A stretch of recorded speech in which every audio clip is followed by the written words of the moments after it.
Baby saw a German Shepherd. Behind a glass wall in an abandoned building, what he did next shocked everyone watching. What happened next will shock you. A 5-year-old boy made a discovery that would expose a nightmare hidden in plain sight. If this story moves you, drop a comment about where you're watching from, and don't forget to like and share this incredible tale.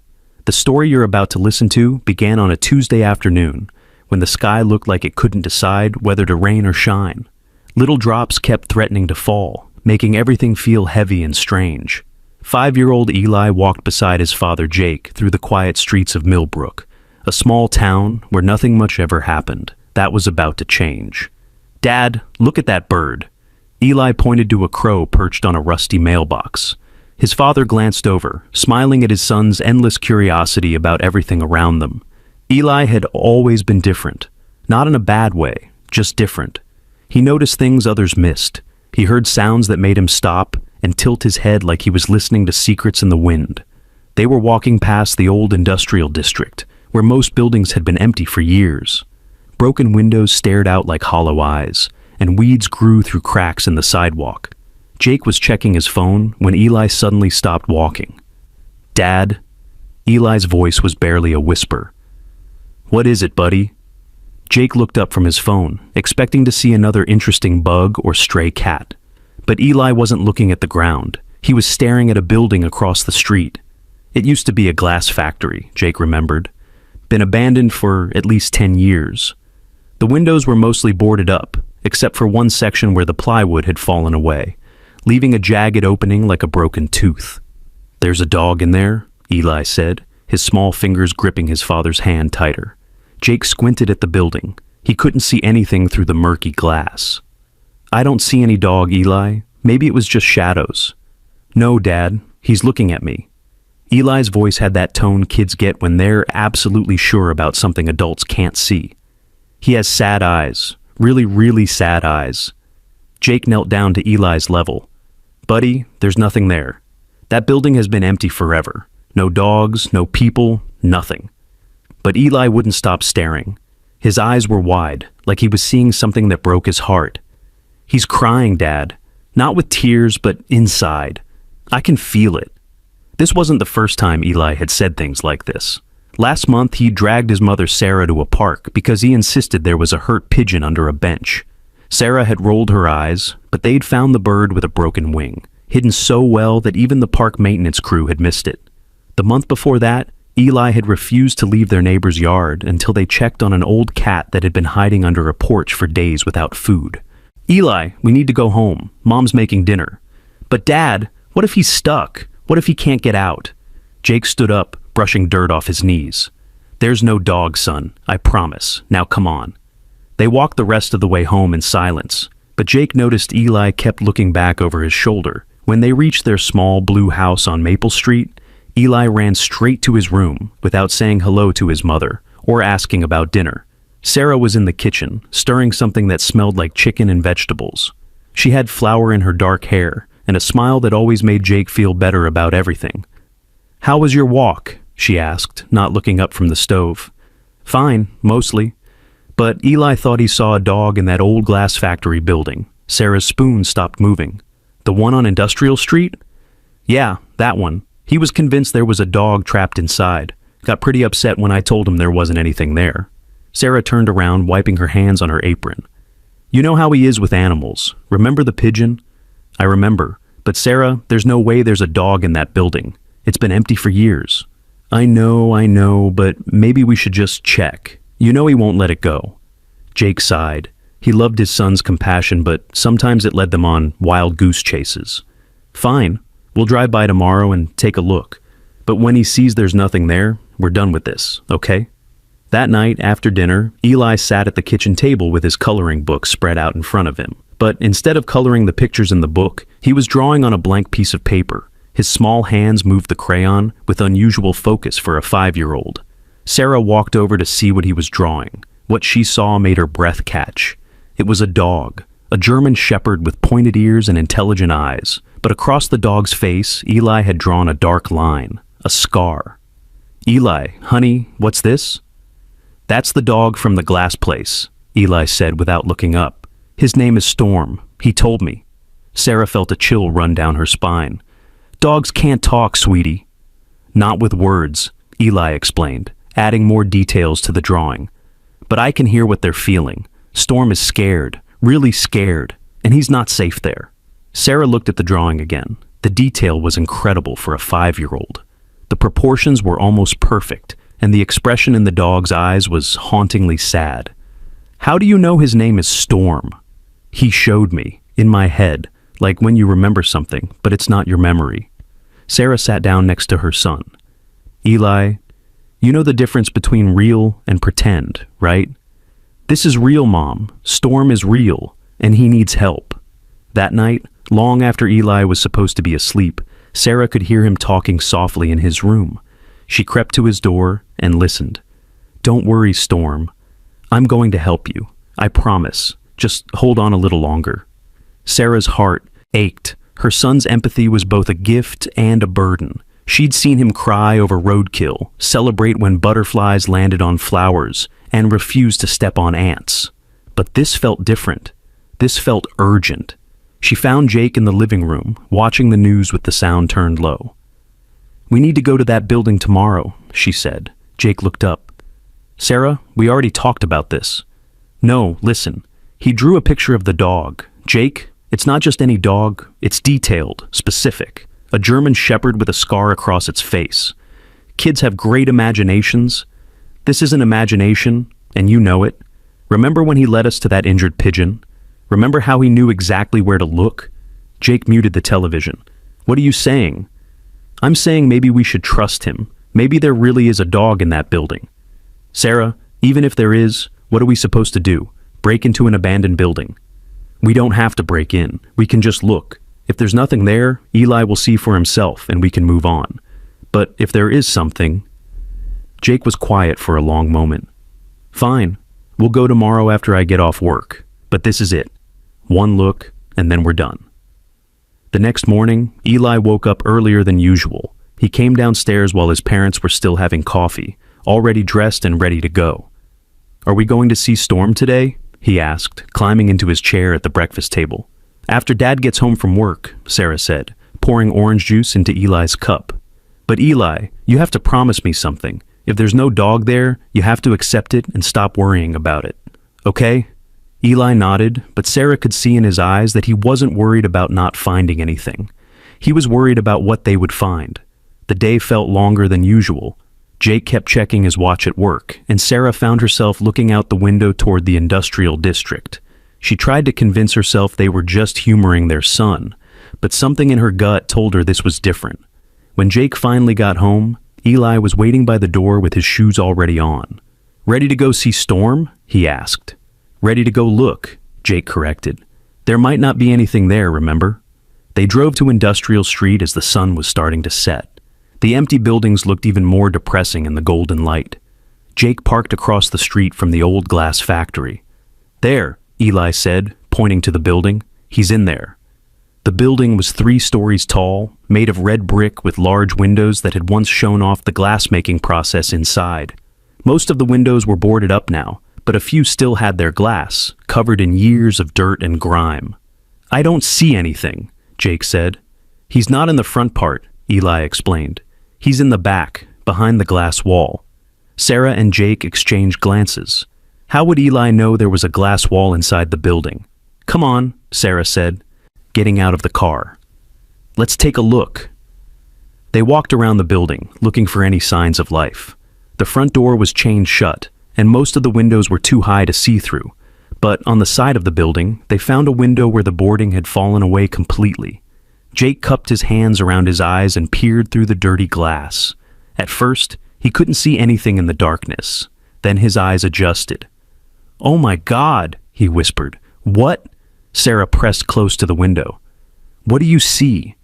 There's definitely something in there. Looks like old equipment. Tables maybe. And... He paused, squinting harder. And I think there might be cages. Eli tugged on his father's jacket.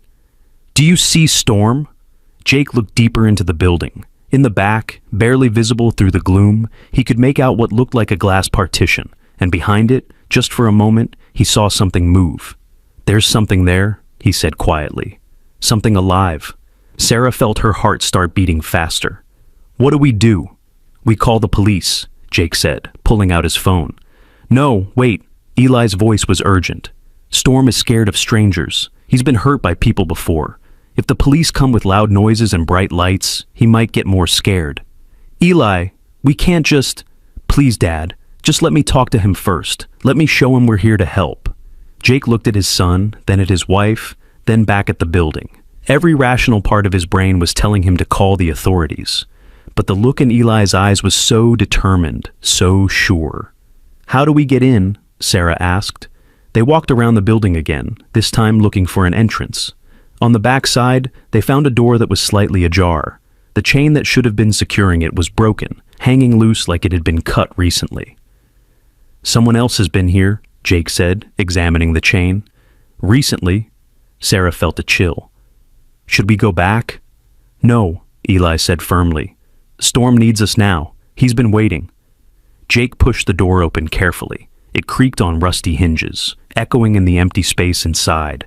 The smell hit them immediately, a mixture of dust, decay, and something else. Something that made Sarah cover her nose. "It smells like—" she started to say, then stopped. "Like animals," Jake finished. "Like animals that have been kept in a small space for too long." They stepped inside, Jake leading the way with his phone's flashlight. The main floor was mostly empty, just concrete and debris. But toward the back, they could see what Jake had glimpsed through the window. Old metal tables, some with dark stains. Equipment that looked medical, but wrong somehow. And yes, there were cages, small ones, stacked on top of each other. "This wasn't a glass factory," Sarah whispered. "No," Jake agreed. "It wasn't." And then they saw it.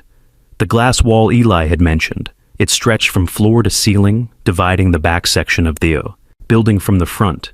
It was thick, reinforced glass, the kind used in hospitals or laboratories. The kind meant to keep things in, or keep them out.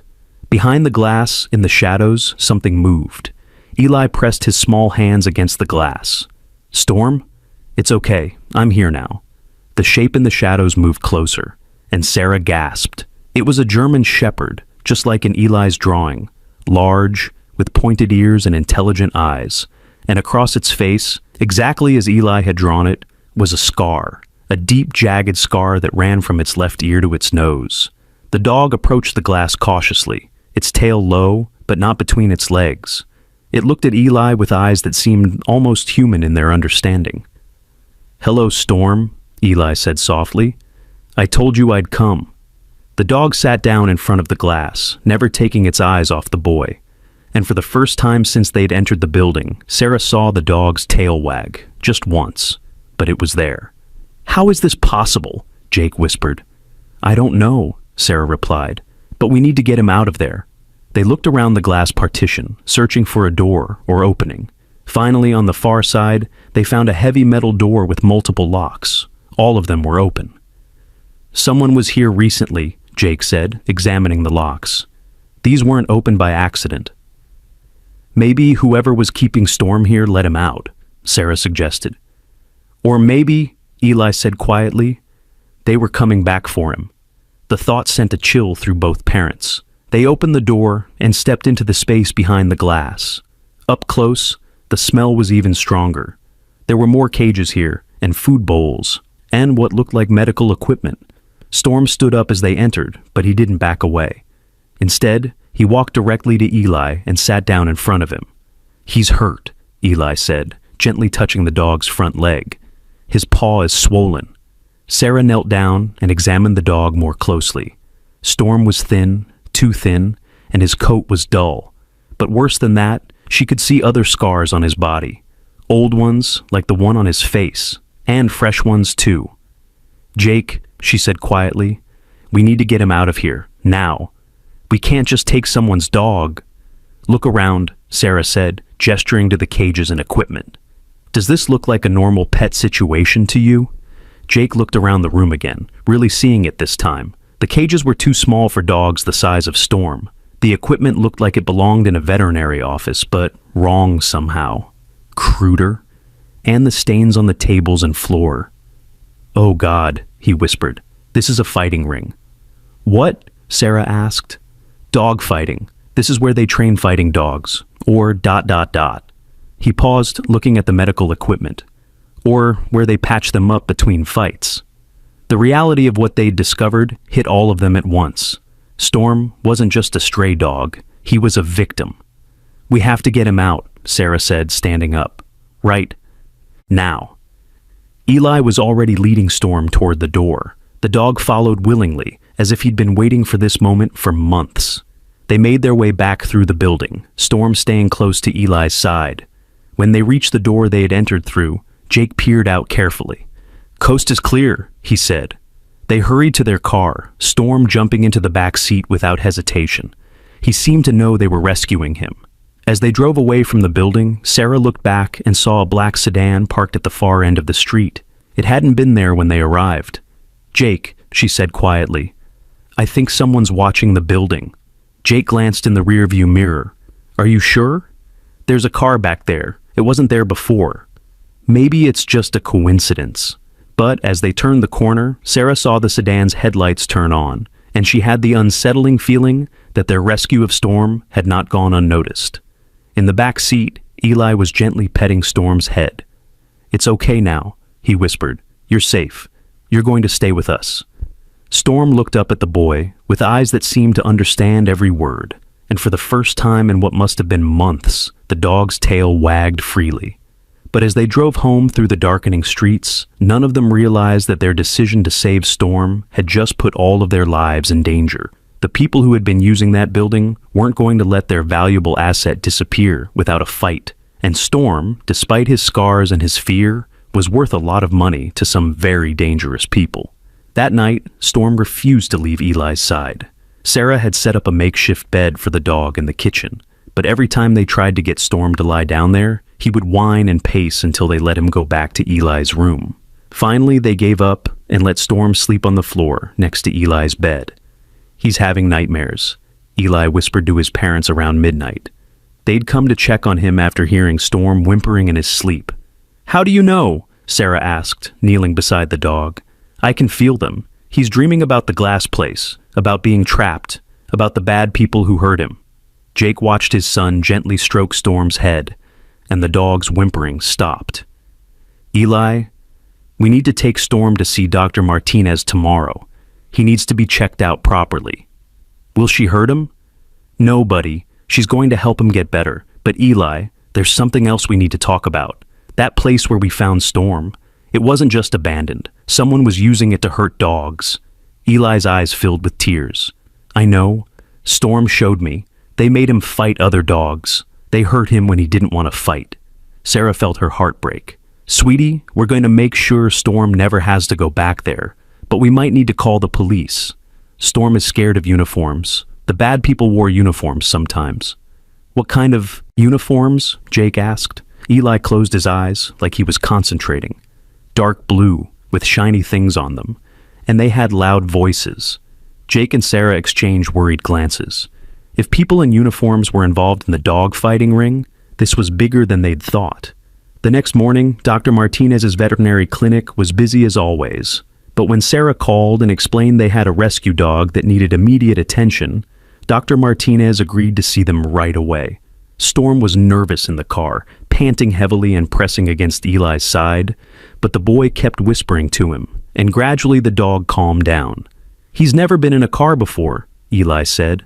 "Not like this, not going somewhere safe." Dr. Martinez was a kind woman in her 50s who had been treating animals in Millbrook for over 20 years. She took one look at Storm, and her expression grew serious. "Where did you find him?" she asked, running her hands gently over Storm's body. "In an abandoned building," Sarah said. "We think it might have been used for dog fighting." Dr. Martinez nodded grimly. "I've seen injuries like this before. This dog has been through hell." She pointed to various scars on Storm's body. "These are bite marks from other dogs, and these..." She indicated some smaller, more precise scars. "These look like they were made by humans, probably to make him more aggressive." "Can you help him?" Eli asked. "I can help his body heal," Dr. Martinez said. "But dogs that have been through this kind of trauma need time to trust again.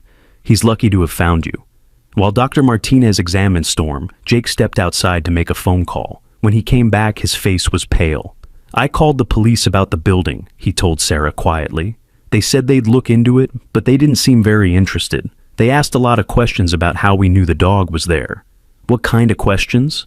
"Like whether we'd been in the building before, whether we knew who owned it." It felt like they were more suspicious of us than concerned about the dog fighting. Sarah felt a chill. "You don't think—" "I don't know what to think." Dr. Martinez finished her examination and came over to them. "Storm is malnourished and dehydrated, but overall he's in better condition than I expected. His leg isn't broken, just badly bruised. I'm going to give him some antibiotics and pain medication." "How long before he's fully healed?" Sarah asked. "Physically, a few weeks. Emotionally, that could take months or even years. Dogs that have been forced to fight often have trouble trusting people. But this one—" She looked at Storm, who was still sitting close to Eli. "This one seems to have bonded with your son already. That's actually a very good sign." As they were leaving the clinic, Eli suddenly stopped walking. "Mom, we have to go back to the glass place." "What? Why?" "Storm isn't the only one.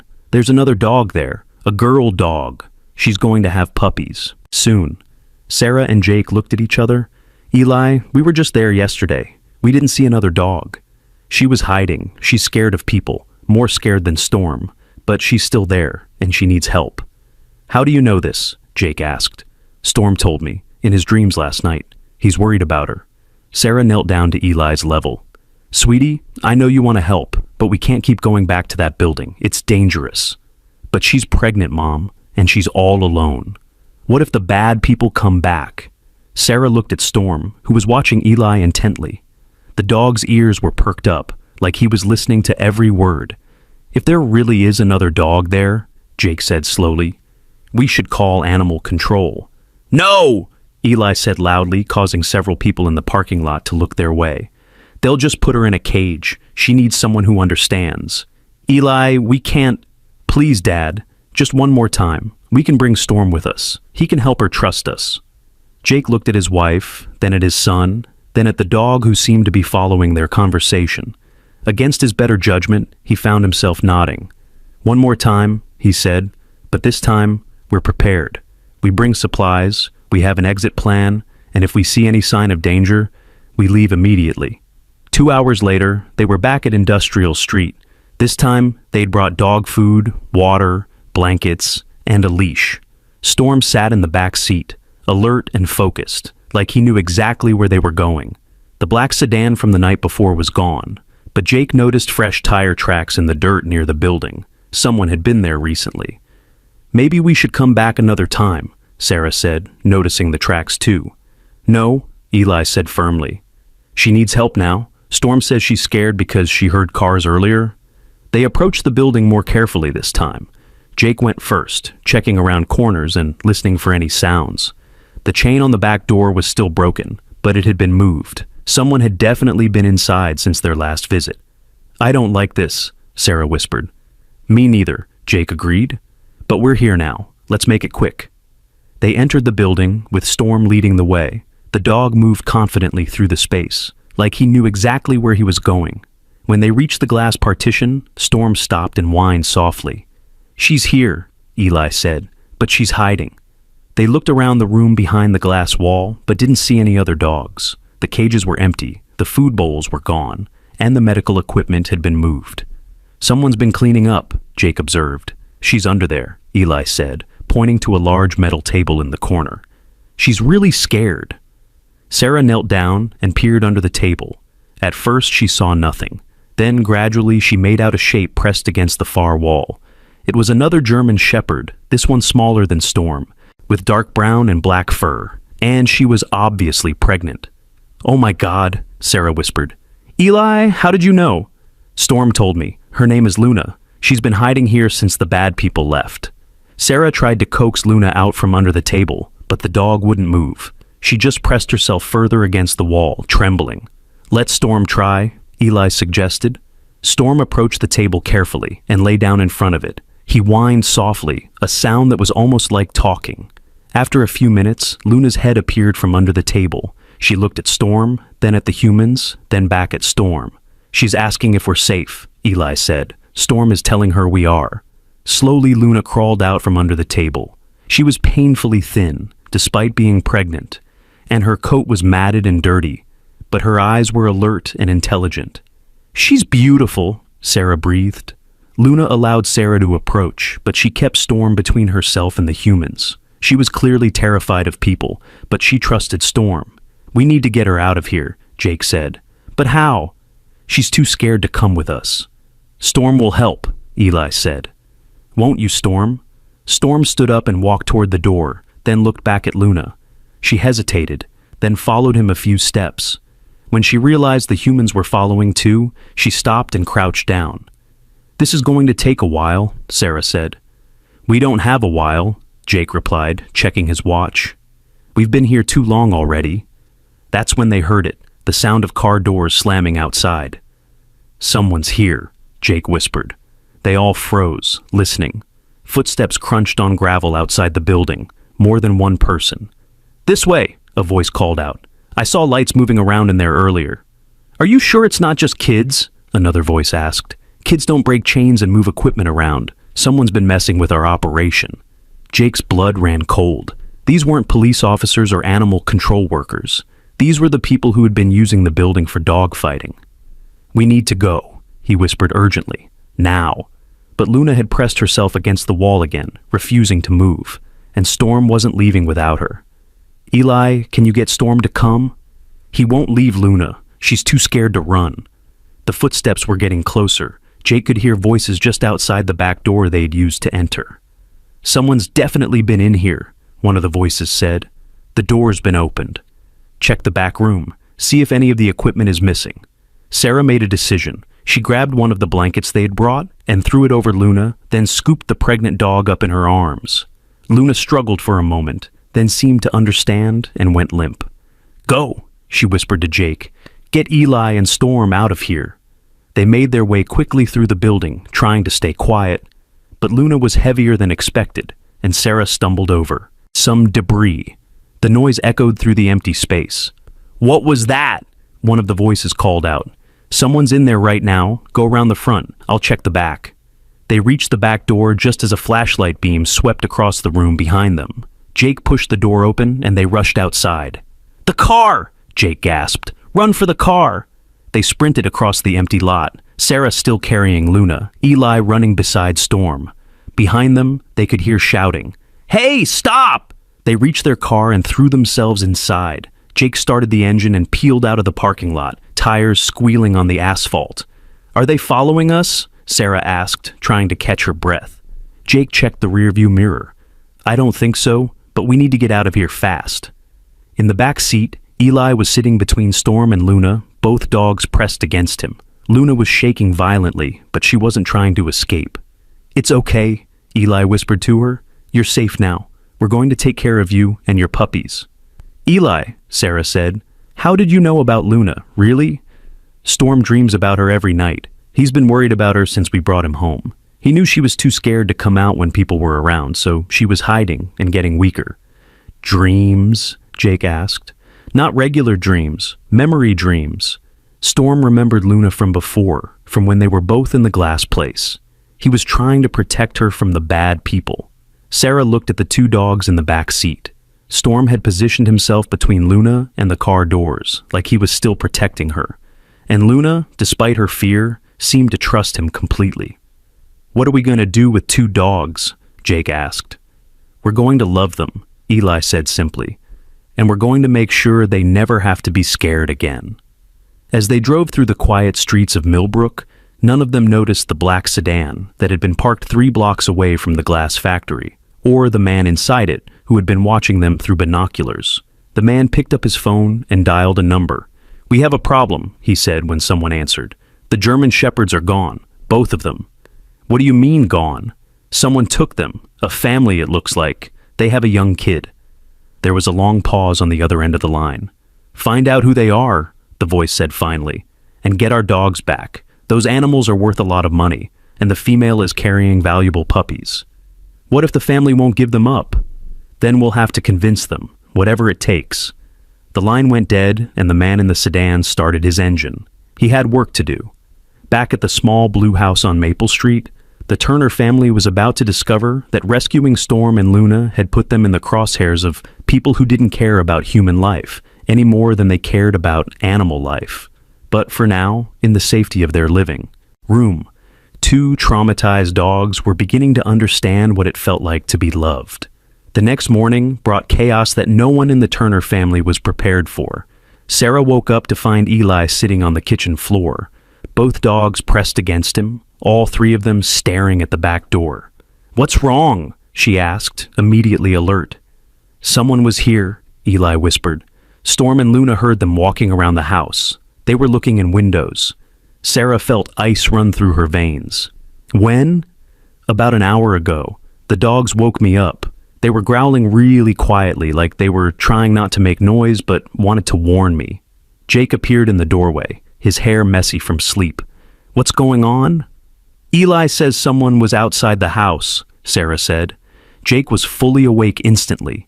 He went to the back door and examined the lock, then peered out through the blinds. "I don't see anyone now." "They're gone," Eli said. "But they'll be back. Storm says they smell like the bad place." "The glass factory?" Sarah asked. Eli nodded. "And they smell angry." Jake checked every window and door in the house, making sure everything was locked. In the backyard, he found footprints in the soft dirt under their kitchen window, fresh footprints that definitely hadn't been there the day before. "We need to call the police," he said when he came back inside. "And tell them what?" Sarah asked. "That our 5-year-old son and 2 rescue dogs detected intruders that left no evidence except footprints?" "The footprints are evidence. Jake, you called about the dog fighting ring yesterday and they barely seemed interested. What makes you think they'll care about footprints in our backyard?" Before Jake could answer, the phone rang. Sarah picked it up, expecting it to be her mother or maybe Dr. Martinez checking on the dogs. "Hello?" Silence on the other end. Then, a man's voice, calm and controlled. "You have something that belongs to me." Sarah's hand tightened on the phone. "Who is this?" "I think you know. I want my dogs back." "I don't know what you're talking about." "Mrs. Turner, let's not play games. You and your family took 2 German shepherds from my property yesterday. I want them back." Sarah's blood ran cold. This man knew their name. He knew where they lived. "Those dogs were being abused," she said, trying to keep her voice steady. "Those dogs are valuable breeding stock. The female is carrying puppies that are worth more money than you make in a year." "They're not for sale." "Everything is for sale, Mrs. Turner. The question is what price you're willing to pay to keep them." The line went dead. Sarah stared at the phone, her hands shaking. "Who was it?" Jake asked. "The people from the dog fighting ring. They want Storm and Luna back." "How did they get our number?" "I don't know. But Jake, they knew my name. They knew about the dogs. They know where we live."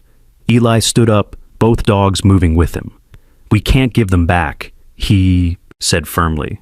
"Luna's puppies will be born soon. If we give her back, they'll take her babies and make them fight too." "Eli, this isn't about what we want," Jake said. "These people are dangerous. So we're just going to let them hurt more dogs? We're going to keep our family safe. Storm and Luna are family now," Eli said stubbornly. As if to prove his point, Storm walked over to Jake and sat down beside him, leaning against his leg. The dog looked up at Jake with those intelligent eyes, and Jake could swear Storm understood every word they were saying. "We need help," Sarah said. "Professional help." "The police won't?" "Not the police, Dr. Martinez. She said she'd seen injuries like Storm's before. Maybe she knows something about this." An hour later, they were sitting in Dr. Martinez's office while she examined Luna more thoroughly. The pregnant dog was calmer today, though she still stayed close to Storm and watched every move the humans made. "She's about 2 weeks away from giving birth," Dr. Martinez said. "Maybe less. And she's carrying at least 4 puppies, possibly more." "Is she healthy enough to have them safely?" Sarah asked. "She should be, with proper care, but..." Dr. Martinez paused, choosing her words carefully. "You said someone called asking for the dogs back?" "They said the dogs were valuable breeding stock," Jake said. Dr. Martinez's expression darkened. "I was afraid of something like this. There's been rumors for months about a high-end dog fighting operation in the area.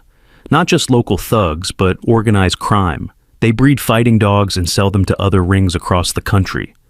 Organized crime? Sarah felt sick. German Shepherds like Storm and Luna are especially valuable because they're intelligent and can be trained to be both fighters and protectors. A pregnant female from proven fighting lines could be worth tens of thousands of dollars. But they're not fighting dogs, Eli protested.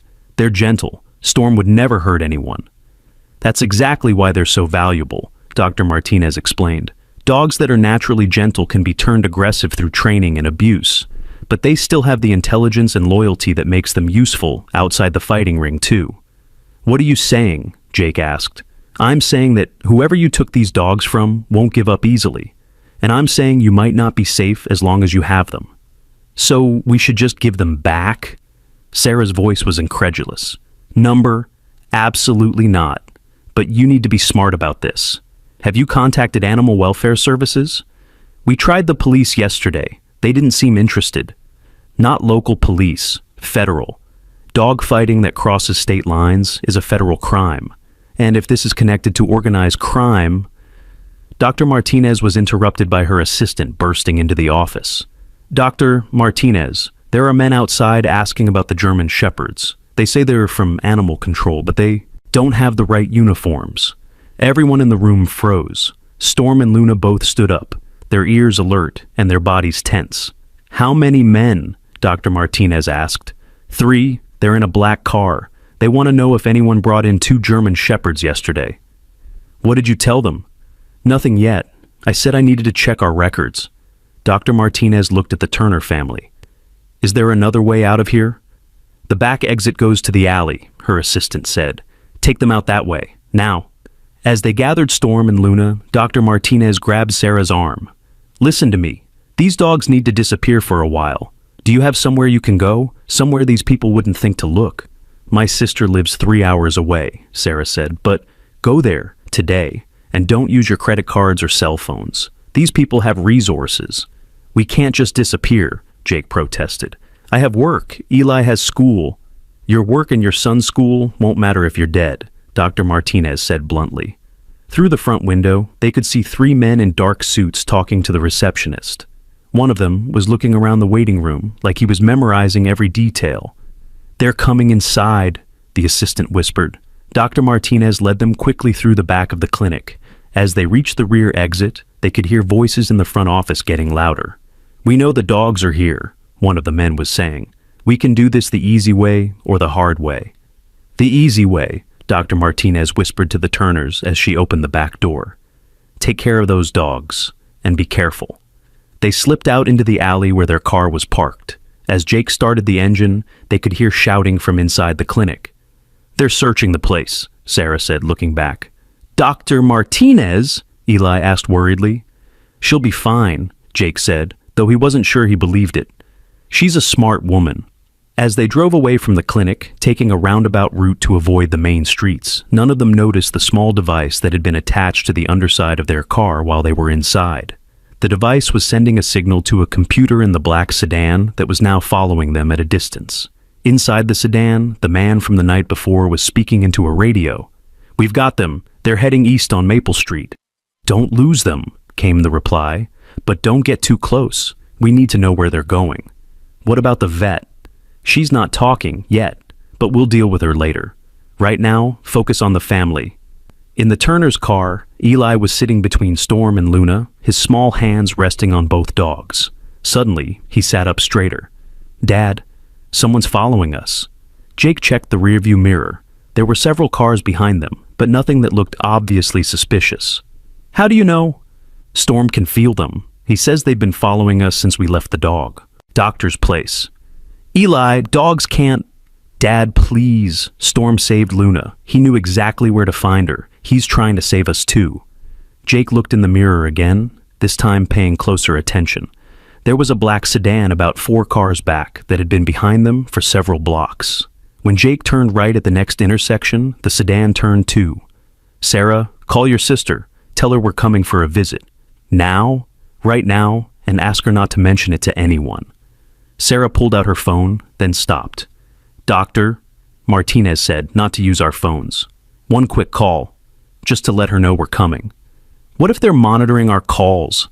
Jake thought about this. If these people had found their address and phone number, if they had resources like Dr. Martinez suggested, then maybe they were monitoring communications too. We'll surprise her, he decided. Just show up. Jake, what if she's not home? What if she can't take us in? Then we'll figure something else out. But right now, we need to get out of town. The black sedan was still following them. Jake decided to test his theory. He took the next 3 turns randomly, making a circle that should have taken them back to where they started. The sedan followed every turn. They're definitely following us, he said. In the back seat, both dogs were alert and tense. Storm kept looking out the rear window, and Luna was pressed close to Eli, her breathing rapid and shallow. She's scared, Eli said. She remembers being chased before. When? Sarah asked. When she was trying to get away from the bad place, before Storm found her. She tried to run, but they caught her and brought her back. Eli, how could you possibly know that? She shows me pictures in her mind, like movies, but sad movies. Jake took another turn, this time onto the highway that led out of town. The sedan followed, now only 2 cars behind. We need to lose them before we go to your sister's, Jake said. We can't lead them right to her. How? I have an idea, but you're not going to like it. Jake took the exit for the shopping mall, driving into the busy parking lot. It was Saturday afternoon, and the lot was crowded with cars and shoppers. What are you doing? Sarah asked. We're going to split up. You and Eli take the dogs and go into the mall. Find a back exit and call a taxi. Go to your sister's. What about you? I'm going to lead them away from you. Jake, no, that's too dangerous. It's more dangerous if we all stay together. These people want the dogs, not me. If I'm alone, they might just follow me around until they realize I don't have Storm and Luna anymore. And then what? Then I'll meet you at your sister's later. Sarah stared at her husband. This is insane. Sarah, we don't have a choice. Look. The black sedan had entered the parking lot and was slowly cruising between the rows of cars, obviously looking for their vehicle. We have to move, now. Sarah grabbed the leash they had brought for Luna, though the dog had been reluctant to use it. Storm didn't need a leash. He stayed close to Eli no matter what. Come on, boy, Eli said to Storm. We're going to play hide and seek. They got out of the car quickly, Sarah carrying supplies for the dogs in a shopping bag to make them look like normal mall visitors. Jake watched them disappear into the crowd of shoppers, then got back in the car. The sedan had spotted him. It was moving toward his location, weaving between parked cars. Jake started his engine and pulled out of the parking space, driving toward the mall exit on the opposite side from where Sarah and Eli had entered. The sedan followed immediately. As he drove back onto the highway, Jake realized he had no real plan beyond leading the pursuers away from his family. He was alone in a car with people who might be dangerous criminals, and he had no idea what he was going to do next. But as he looked in his rearview mirror and saw the sedan following him, he felt a grim satisfaction. His family was safe. Storm and Luna were safe. And that was all that mattered. What Jake didn't know was that there were 2 sedans. The second one had stayed in the mall parking lot, and the men inside it had watched Sarah and Eli enter the building with 2 German shepherds. The hunt was far from over. In fact, it was just beginning. Inside the mall, Sarah clutched Eli's hand tightly as they moved through the crowded corridors. Storm walked beside Eli, his body tense but his eyes focused on the boy. Luna stayed close to Sarah's other side, the leash barely necessary as the pregnant dog seemed to understand they were hiding. Mom, there are bad people in here too, Eli whispered as they passed a group of teenagers near the food court. How do you know? Storm can smell them. They smell like the glass place, like fear and anger. Sarah looked around nervously. She couldn't see anyone who looked obviously threatening, but that didn't mean anything. These people had found their house, their phone number, their veterinarian. They could have people anywhere. We need to find that back exit, she said. They walked deeper into the mall, trying to look casual. Sarah stopped at a directory map, pretending to study it while actually scanning the area behind them. That's when she saw him. A man in a dark jacket standing near the jewelry store, talking into what looked like a small radio. He wasn't looking at them, but something about his posture made her nervous. This way, she said, leading Eli toward the department store at the far end of the mall. As they walked, Storm suddenly stopped and growled low in his throat. It was barely audible, but Sarah felt the vibration through the leash. What is it? She asked Eli. Someone's following us. Storm says they're trying to stay hidden, but they're there. Sarah risked a glance over her shoulder. The man with the radio was gone, but now she noticed a woman with short blonde hair who seemed to be maintaining the same distance behind them. When Sarah slowed down, the woman slowed down. When Sarah sped up, the woman did too. "We're being watched," Sarah whispered. They reached the department store, and Sarah quickly looked around for employees or security guards. She spotted a young woman folding clothes near the entrance. "Excuse me," Sarah said, trying to keep her voice calm. "Is there an employee exit we could use? I have a family emergency." The employee looked at Storm and Luna. "I'm sorry, but dogs aren't allowed in the store. Please, it's really important. These are service dogs." It wasn't true, but Sarah was desperate. The employee hesitated, then looked around to make sure her manager wasn't watching. "Follow me, but you have to be quick." She led them through the store, past racks of clothes and displays of home goods.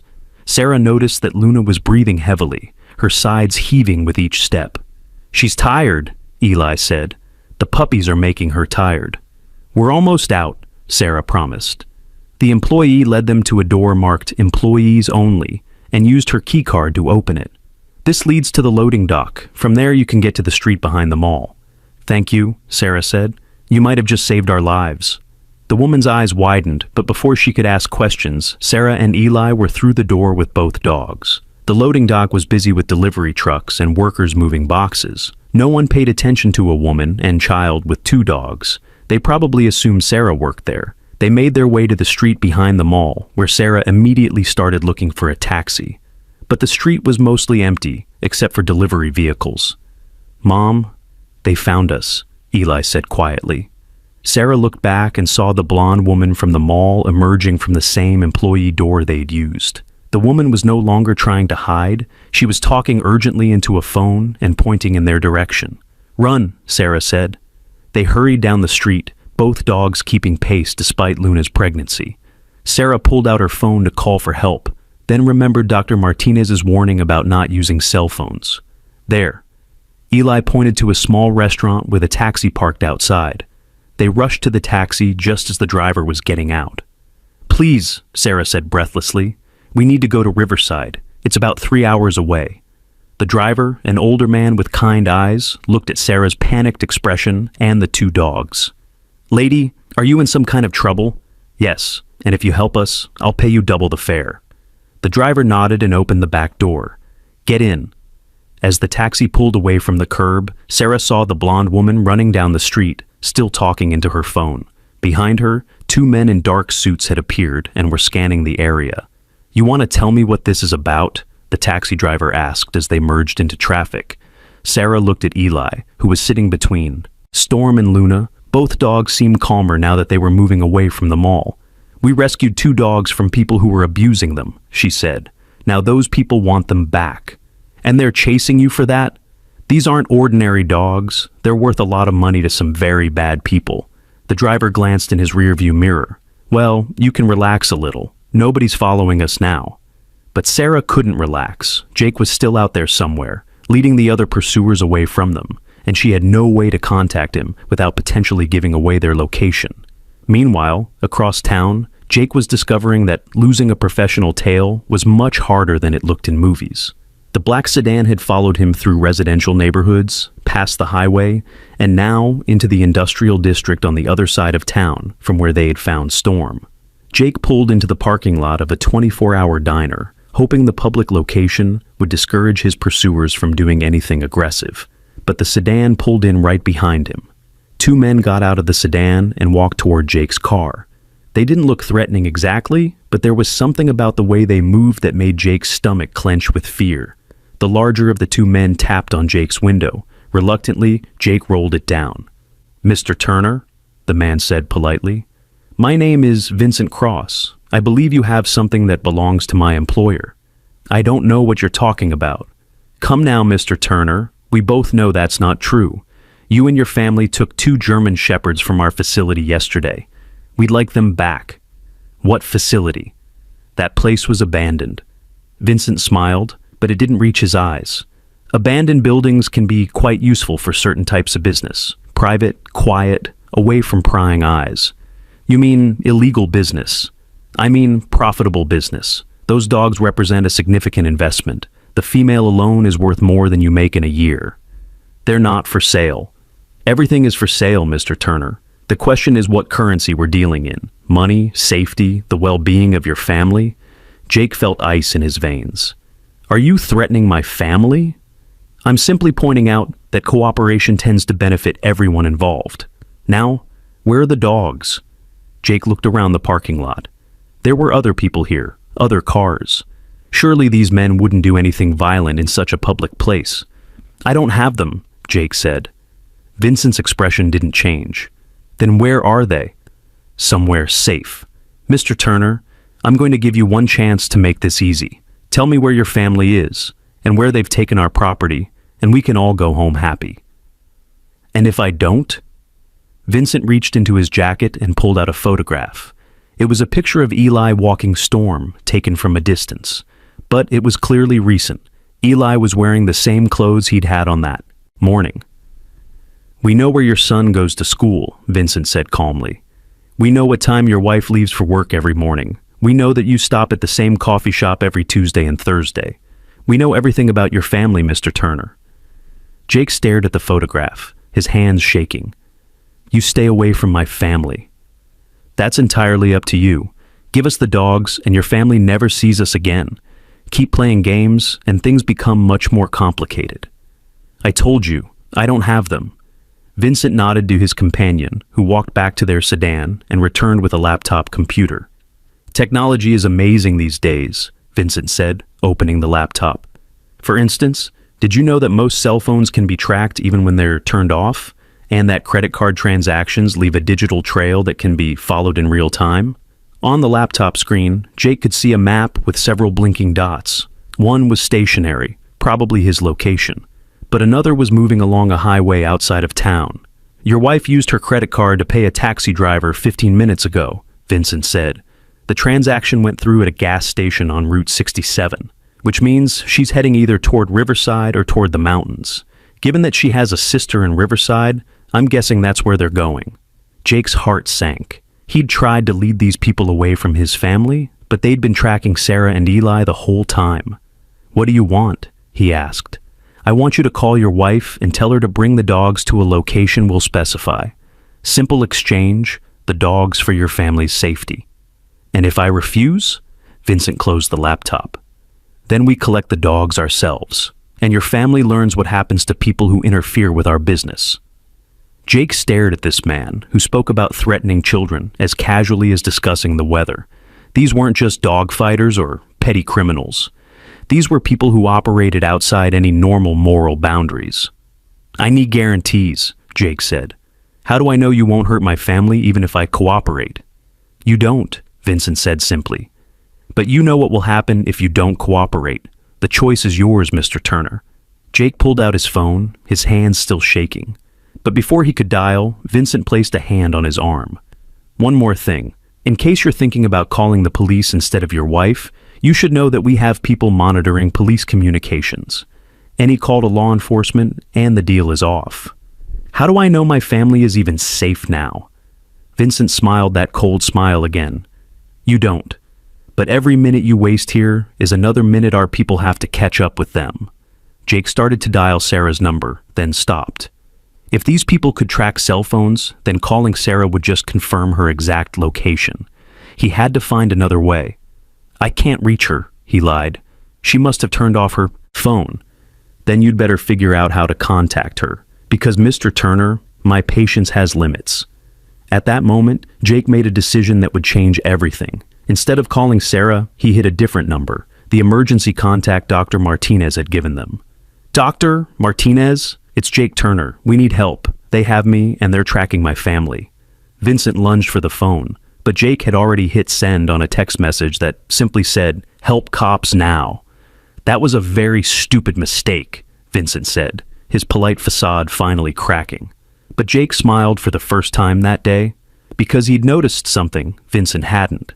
In the diner behind them, someone had been watching their conversation through the window, someone with a badge clipped to their belt.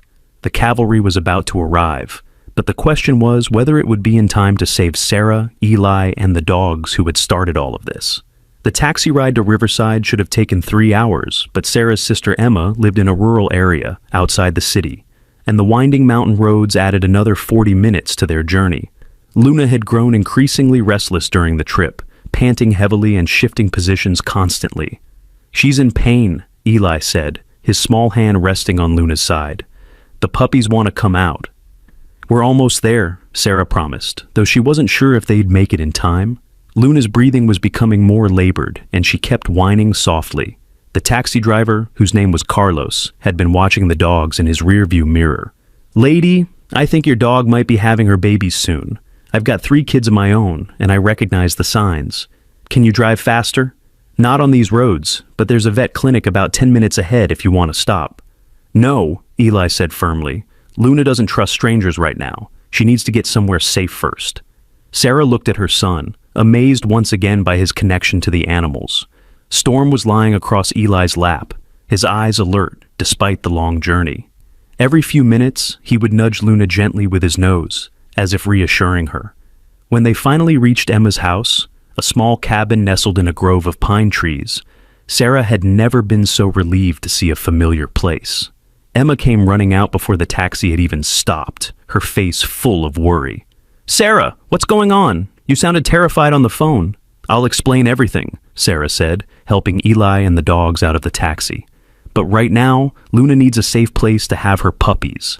Emma looked at the 2 German shepherds, taking in their scars and thin bodies. "Oh my God, what happened to them?" "They were being used for dog fighting. We rescued them, but the people who own them are trying to get them back." Carlos had been waiting patiently for his fare. Sarah handed him twice what the meter showed, plus a generous tip. "Thank you," she said. "You probably saved their lives." "You take care of those dogs," Carlos said. "And yourselves. Those men at the mall, they didn't look like people you want to mess with." As the taxi drove away, Emma led them into her house. It was cozy and warm, with a stone fireplace and comfortable furniture that had seen years of use. "The back bedroom is quiet," Emma said. "If she's really going to have puppies, that might be the best place." They set up a makeshift birthing area using blankets and towels. Luna seemed to approve of the space, immediately lying down and beginning the nesting behavior that indicated labor was imminent. "How long do we have?" Sarah asked Eli.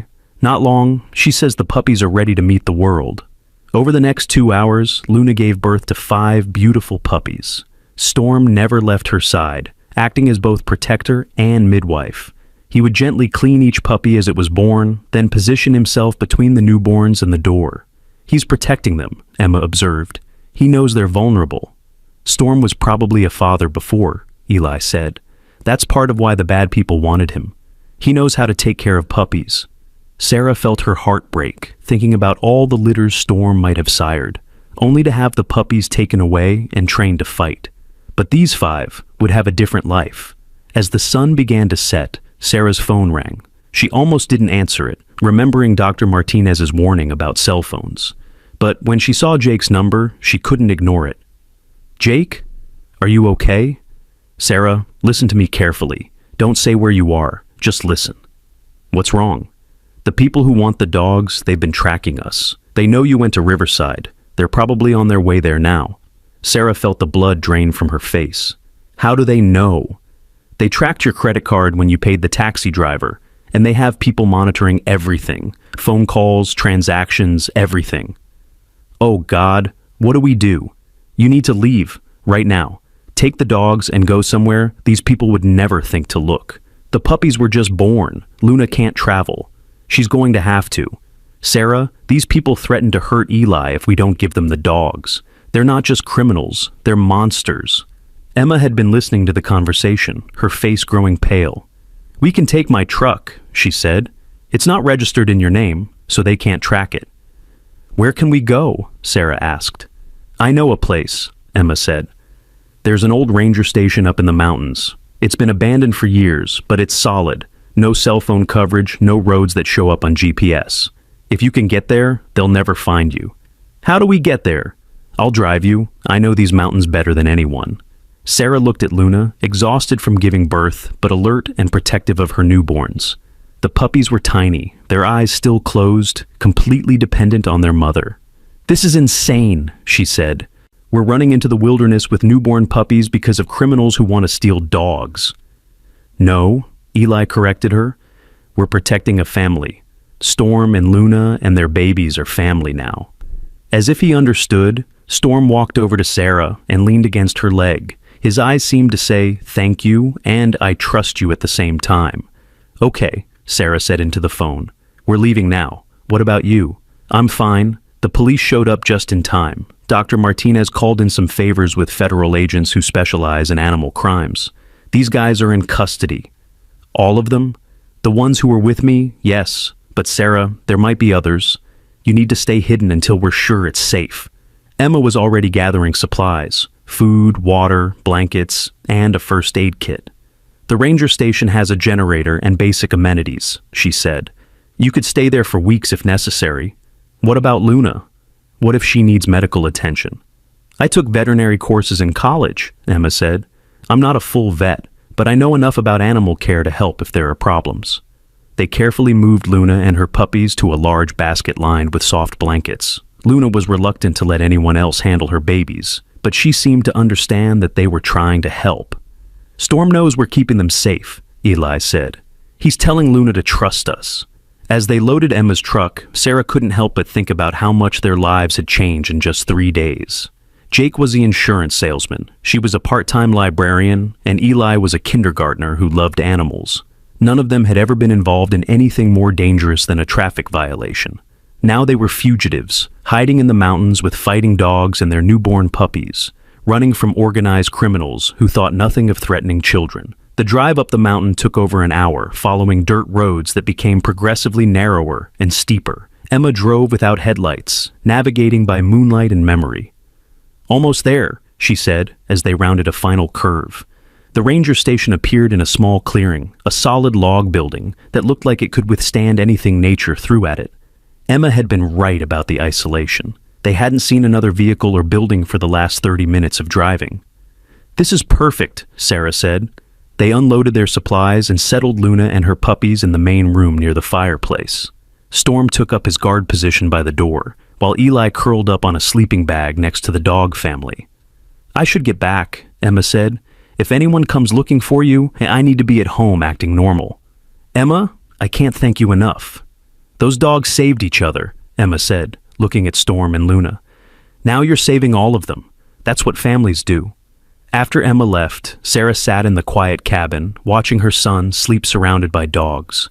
The 5 puppies were nursing contentedly, making tiny squeaking sounds that somehow made everything feel more hopeful. Storm remained alert, his ears moving at every sound from outside, but gradually, even he began to relax. For the first time since this whole ordeal began, they were truly safe. The next morning brought news that changed everything. Jake called on Emma's landline, his voice full of relief and excitement. "It's over," he said. "The whole operation has been shut down." "What happened?" Turns out Dr. Martinez had been working with federal agents for months. They'd been investigating the dog fighting ring, but they needed evidence. When we found Storm and Luna, it gave them the break they needed. And Vincent Cross, in custody, along with 12 other people. They found records showing they'd been operating in 6 states, making millions of dollars from dog fighting and breeding operations. What about the other dogs? Rescued, all of them. The authorities found 3 other facilities besides the glass factory. Over 60 dogs total. Sarah felt tears of relief running down her cheeks. "So we can come home?" "You can come home. But Sarah, there's something else. The federal agents want to talk to Eli." "Why?" "Because of how he knew about Luna, how he knew exactly where to find her. They're amazed by his connection to the animals." Sarah looked at Eli, who was bottle feeding one of the smaller puppies while Storm watched approvingly. "He's not a circus act, Jake. He's just a little boy who loves animals."